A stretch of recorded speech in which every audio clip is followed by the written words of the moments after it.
аталардан мурас калган.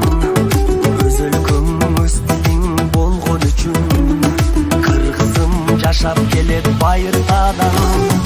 Эне тил ар бир жандын дили болот, эне тил жүрөгүңдүн үнү болот. Билбеген эне тилин маңкут белип, эл алдына чыгарбаган сүрү болот. Өз тилиңди кыргыз курба, бөлөк тилде майып курба.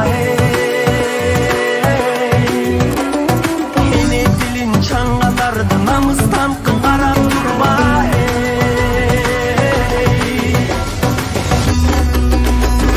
Биз кыргыздар кыргызча сүйлөшөлү, эне тилин билбегенди сүрдөтөлү.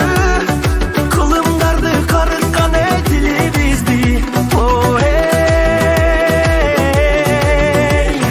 Башкага да кызыктырып үйрөтөлү. Кел кыргызым кыргызча сүйлөшөлү.